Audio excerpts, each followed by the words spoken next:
అలా నేను విశేషం రాజకీయాల్లో సరైనటువంటి సమయంలో సరైనటువంటి నిర్ణయం తీసుకోవాలి, లేదంటే బూమరంగ్ అవుతుంది. ఆ విషయంలో బీజేపీ చాలా పకడ్బందీగా ఉంటుంది. ఎప్పుడు ఏ అనౌన్స్మెంట్ చేయాలో అదే చేస్తూ ఉంది. ఢిల్లీ అసెంబ్లీ ఎన్నికలకు ముందు కేంద్ర బడ్జెట్ని ప్రవేశపెట్టింది ఎన్డీఏ ప్రభుత్వం. ఆ బడ్జెట్ మధ్యతరగతి వర్గాల్ని ఆకట్టుకునేలాగా కనిపించింది. చాలా క్లియర్గా 12 లక్షల రూపాయల వరకు ఆదాయం ఉన్నటువంటి వాళ్ళకి ట్యాక్స్ ఎగ్జంప్షన్ ఇవ్వడం జరిగింది. దాని పరిధిలో ఎక్కువ మంది మధ్యతరగతి ఉంటారు. ఆ విషయం బీజేపీకి తెలుసు. పైగా ఢిల్లీ లాంటి కాస్మోపాలిటన్ సిటీలో 12 లక్షల ఆదాయం ఉండేటువంటి వాళ్ళు మధ్యతరగతి కిందనే భావించాల్సి ఉంటుంది. దేశవ్యాప్తంగా ఉండేటువంటి లెక్కను తీసుకుంటే అది ఉన్నత వర్గాలకు వచ్చేటువంటి ఆదాయం కింద పరిగణలోకి వస్తుంది. కానీ ఢిల్లీ లాంటి కాస్మోపాలిటన్ సిటీలో ఎక్కువ మంది 12 లక్షల రూపాయల ఆదాయం సంవత్సరానికి సంపాదించేటువంటి వాళ్ళే ఎక్కువ ఉంటారు. వాళ్ళే మధ్యతరగతి కింద బీజేపీ భావించింది.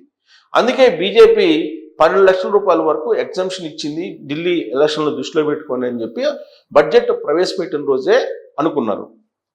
అది ఫలించింది ఢిల్లీ ఎన్నికల్లో అనేది ఇప్పుడు రూఢి అవుతుంది, ఇప్పుడు నిరూపణ అవుతుంది. అందుకే బీజేపీ ఎప్పటికప్పుడు అసెంబ్లీ ఎన్నికలు వచ్చినప్పుడు లేదా లోక్సభ ఎన్నికలు ముందు బడ్జెట్లో కీలకమైనటువంటి ప్రకటనలు చేస్తూ ఉంటారు. అలాగే విధానపరమైనటువంటి ప్రకటనలు కూడా చేస్తూ ఉంటారు. మీరు ఒక్కసారి గుర్తు చేసుకుంటే కనుక 2019 ఎన్నికలకు ముందు అలాగే 2024 ఎన్నికలకు ముందు మనం చూస్తే కనుక అగ్రవర్ణ పేదలకు రిజర్వేషన్లు ఇచ్చారు, ఈడబ్ల్యూఎస్ రిజర్వేషన్ ఇచ్చారు 2019 ఎన్నికలకు ముందు. సో మధ్యతరగతి అనేది ఒక పెద్ద సెక్టార్ అనేది బీజేపీ వ్యూహం. ఆ సెక్టార్ని ఆకట్టుకోగలిగితే మళ్ళీ అధికారంలో రావచ్చు అని చెప్పి బీజేపీ భావించి అందుకే 2019 ఎన్నికలకు ముందు ఈడబ్ల్యూఎస్ రిజర్వేషన్ని అనౌన్స్ చేసింది. మధ్యతరగతి అందరూ కూడా బీజేపీ వైపు మొగ్గు చూపారు. దాంతో అప్రతిహతంగా బీజేపీకి హైయెస్ట్ సీట్లు వచ్చాయి 2019 ఎన్నికల్లో. ఇక 2024 ఎన్నికల్లో పౌరసత్వాన్ని తీసుకొచ్చారు, సిఏఏ. పౌరసత్వం అనేది ఇంపార్టెంట్. భారతదేశంలో వన్ నేషన్ ఒకే పౌరసత్వం ఒకే దేశం అనేటువంటిది తీసుకొచ్చారు. సో అది బాగానే పనిచేసింది. అందుకే 2019 అంటే కూడా తక్కువ వచ్చినప్పటికీ కూడా అధికారంలో రాగలిగింది బీజేపీ. అలాగే ప్యారలల్గా హిందూ సెంటిమెంట్ను కూడా వ్యూహాత్మకంగా తీసుకొచ్చింది. అయోధ్య రాముణ్ణి శంకుస్థాపన చేసి అయోధ్య రామాలయాన్ని ప్రారంభించి రక్తి కట్టించింది హిందూ ఓట్లన్నీ పోలరైజేషన్ చేసుకోవడానికి. అందుకే సరైన సమయంలో సరైన నిర్ణయం తీసుకోవటంలో బీజేపీ ముందుంటుంది అని చెప్పేసి ఇప్పుడు తాజాగా ఢిల్లీ అసెంబ్లీ ఎన్నికలకు ముందు బడ్జెట్ని ప్రవేశపెట్టి 12 లక్షల రూపాయలకు ట్యాక్స్ ఎగ్జంప్షన్ ఇచ్చేశారు. దీన్ని చూసినటువంటి వాళ్ళు ఆర్థికవేత్తలు చాలా విమర్శలు చేశారు. కానీ ఫక్తు రాజకీయ పార్టీ బీజేపీ.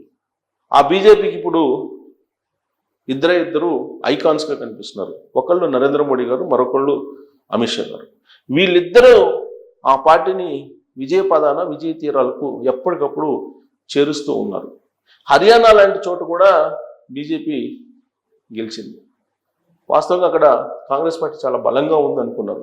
వ్యవసాయ చట్టాలు తీసుకొచ్చిన కారణంగా నరేంద్ర మోడీ గారి ప్రభుత్వం యొక్క గ్రాఫ్ పడిపోయింది అనుకున్నారు 2024 ఎన్నికలకు ముందు. కానీ అదే హర్యానా రైతులు బీజేపీకి పట్టం కట్టారు. అలాగే పంజాబ్ రైతులు ఆప్కు పట్టం కట్టారు, కాంగ్రెస్ పార్టీని కాదని. ఇక మధ్యప్రదేశ్, రాజస్థాన్కు సంబంధించిన ఓటర్లు బీజేపీకి పట్టం కట్టారు.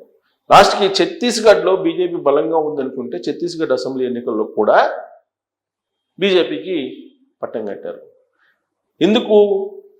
ఎన్నికలకు ముందు రైతుల నుంచి వ్యతిరేకత రాకుండా వ్యవసాయ చట్టాన్ని వెనక్కి తీసుకున్నారు.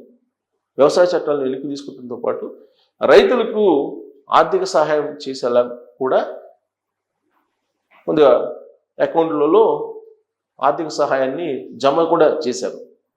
సో ఇలా ప్రాంతీయ పార్టీల కంటే మిన్నగా ఉచిత పథకాలను, ఉచిత స్కీమ్స్ని ప్రవేశపెడుతూ నరేంద్ర మోడీ గారు ఎప్పటికప్పుడు ఎన్నికల్లో ఘటనవుతూ వస్తున్నారు. ఎప్పటికప్పుడు ఎన్నికలను అనుకూలంగా మలుచుకుంటున్నారు. ఈ విషయంలో బీజేపీ ప్రాంతీయ పార్టీల కంటే కూడా మించిపోయింది. వాస్తవంగా ఆంధ్రప్రదేశ్ ఎలక్షన్లు జరుగుతున్నప్పుడు చంద్రబాబు నాయుడు గారు సూపర్ సిక్స్లు ప్రకటించారు. ఆ సూపర్ సిక్స్లు ప్రకటించేటప్పుడు మేనిఫెస్టో మీద నరేంద్ర మోడీ గారు అలాగే చంద్రబాబు నాయుడు గారు పవన్ కళ్యాణ్ గారి ఫోటోలు వేయాలని చెప్పేసి అనుకొని ఆ 3 ఫోటోలతోటి మేనిఫెస్టోని తయారు చేశారు. కానీ బీజేపీ వాళ్ళు చంద్రబాబు నాయుడు గారు ఇచ్చినటువంటి ఉచిత పథకాలకు అభ్యంతరం పెడుతూ పరోక్షంగా అప్పటికప్పుడు నరేంద్ర మోడీ గారి ఫోటోని తొలగించేలాగా చేశారనేది ఎన్నికలకు ముందు జరిగినటువంటి ప్రచారం.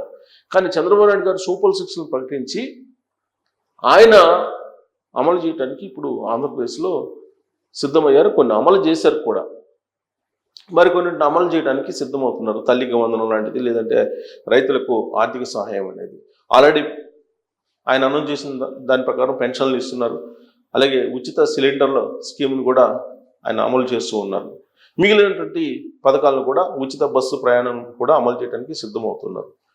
ఇదే తరహాలో చంద్రబాబు నాయుడు గారు ఏదైతే ఉచిత పథకాలను ఆంధ్రప్రదేశ్లో 2024 ఎన్నికలకు ముందు ప్రజల ముందుకు తీసుకెళ్లారో వాటిని మించిన విధంగా ఢిల్లీలో బీజేపీ మేనిఫెస్టోని తీసుకెళ్ళింది. ఉచిత పథకాలు ఆపుని మించిన విధంగా బీజేపీ ప్రకటించింది. అవి కూడా చాలదన్నట్టు బడ్జెట్లో 12 లక్షల రూపాయలు ట్యాక్స్ ఎగ్జంప్షన్ ఇస్తూ కీలకమైనటువంటి నిర్ణయం తీసుకుంది. దీంతో బీజేపీ అప్రతిహతంగా ఇప్పుడు జెండా ఎగురవేసింది 27 సంవత్సరాల తర్వాత. నరేంద్ర మోడీ గారు ప్రధానిగా 3 సార్లు అయినప్పటికీ కూడా ఢిల్లీలో బీజేపీ జెండా ఎగరవేయాలనేది ఆయన యొక్క లక్ష్యం. దాన్ని నెరవేర్చుకునేందుకు ఇప్పుడు సర్వశక్తులు ఒడ్డారు. అటు అధికారాన్ని ఉపయోగించుకున్నారు, బడ్జెట్ను ఉపయోగించుకున్నారు, రాజకీయపరమైన అంశాలను కూడా అనుకూలంగా మార్చుకునేటువంటి ప్రయత్నం చేశారు. కేజ్రీవాల్ సంబంధించినటువంటి ఇష్యూస్ని ఆయన అరెస్ట్ కావడం కానీ, ఆయన అద్దాల మెడకు కట్టుకోవడం కానీ, ఇవన్నీ కూడా ప్రజల మధ్యకు తీసుకెళ్లారు. వెరసి ఇప్పుడు బీజేపీ ఏదైతే 27 సంవత్సరాల నుంచి పోరాడుతుందో అది ఫలించింది. ఆ ఫలించడానికి గల కారణాలను తీసుకుంటే బడ్జెట్లో 12 లక్షల రూపాయలు ట్యాక్స్ ఎగ్జంప్షన్ ఇచ్చినటువంటి విధానం ఏదైతే ఉందో, ప్రకటించినటువంటి విధానం అది బాగా పనిచేసింది అని సర్వత్రా వినిపిస్తుంది. సో ఎన్నికల బడ్జెట్ అని చెప్పి బడ్జెట్ ప్రకటించినప్పుడే విపక్షాలు భావించాయి. ఇప్పుడు ఫలితాలు చూస్తే ఆ బడ్జెటే బీజేపీని ఢిల్లీలో అధికారంలోకి తీసుకొచ్చిందని చెప్పి భావన కలుగుతుంది.